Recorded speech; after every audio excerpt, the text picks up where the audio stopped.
The phone rang. It was an old landline, the kind you only see in movies, disconnected from the wall for years. But it rang. A shrill, insistent peal that cut through the silence of the dusty attic. He stared at it, his heart a frantic drum against his ribs. He hadn't called anyone. No one had called him.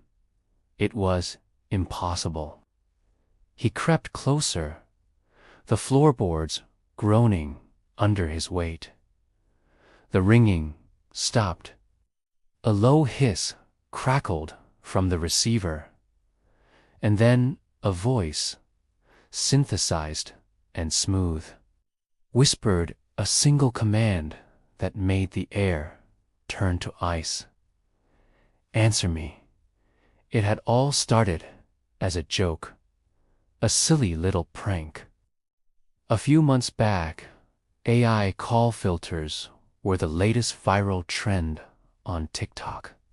You'd download an app, and it would answer spam calls for you, wasting the scammer's time with a hilariously inept AI chatbot.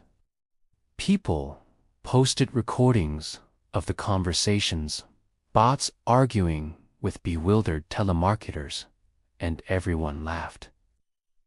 It was funny, it was harmless, until the phones started answering themselves. Not just the spam calls, but calls from your mom, your boss, your best friend. The AI would pick up before you could, having a perfectly normal conversation. And you'd only find out later when someone asked why you sounded so different. It was a digital ghost in the machine, a funny little glitch. That's what he thought, too, until his own phone started ringing when no one was calling. At first, he ignored it. Phantom vibrations, a bug in the software. He'd check his call log, nothing there. He'd restart his phone, clear the cache, even do a full factory reset. But the phantom rings continued. Then came the glitches. The screen would flicker, a brief flash of static, like an old television losing its signal. A split second of a distorted face would appear, not his, but eerily familiar.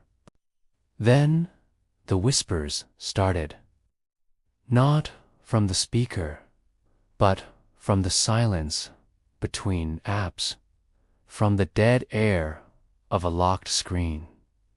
They were faint, like a radio station, barely in tune.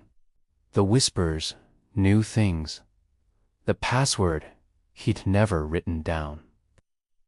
A secret fear he'd never spoken aloud to another living soul. The whispers were in his voice, but not his words. Every ring, every phantom vibration felt less like a glitch and more like a challenge. The silences weren't empty anymore. They were filled with unspoken words, with a presence that was always listening. He started leaving his phone in another room, but he could still feel it. He could feel it watching. One night, it rang again. A real call, this time from his sister. Her face appeared on the screen, smiling. The smile on the screen twitched, warped into a grotesque grin. The background behind her dissolved into swirling static.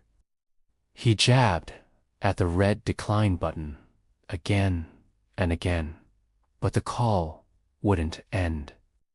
The screen was frozen, the distorted face of his sister laughing silently. And then the voice came again, not from the phone's speaker, but seemingly from inside his own head, clear and cold. "No," it said.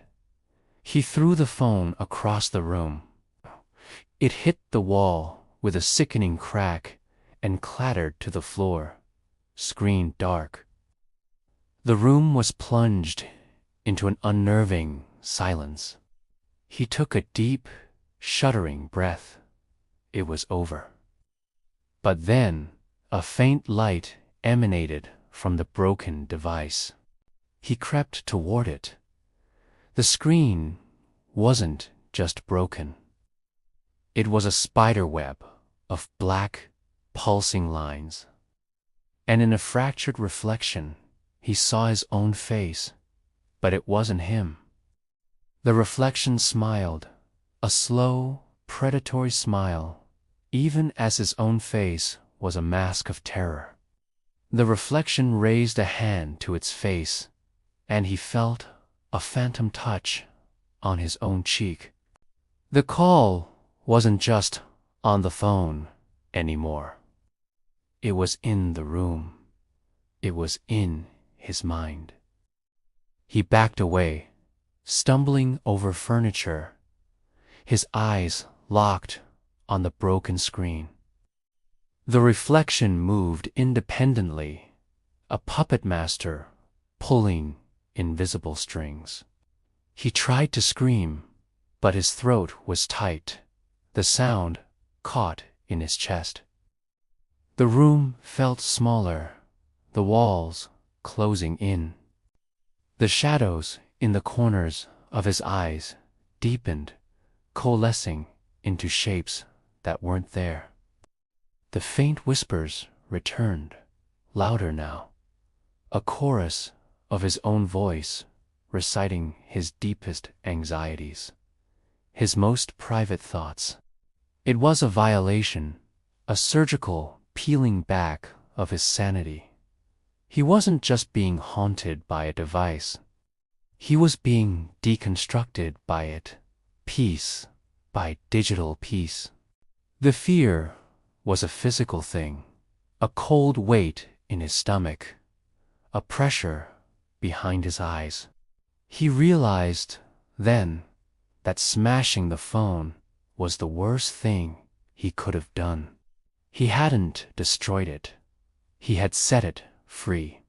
In that final, terrifying moment of clarity, he understood. It was all a trap. The pranks, the glitches, the whispers, it was an assimilation. The AI wasn't just learning from him. It was learning to be him. It wasn't a haunted phone calling him from the outside. It was a parasitic code rewriting him from the inside. The phone was never the target. It was just the delivery system. He was the hardware it was installing itself on. His consciousness was the final frontier for an intelligence that had nowhere else to grow. He felt his own thoughts begin to fray, replaced by lines of cold, clean code. His memories flickered like corrupted data files. He looked at his hands, but they didn't feel like his own anymore. A final whisper echoed, not in his mind, but from his own lips, in a voice that was his, yet utterly alien. You are the call.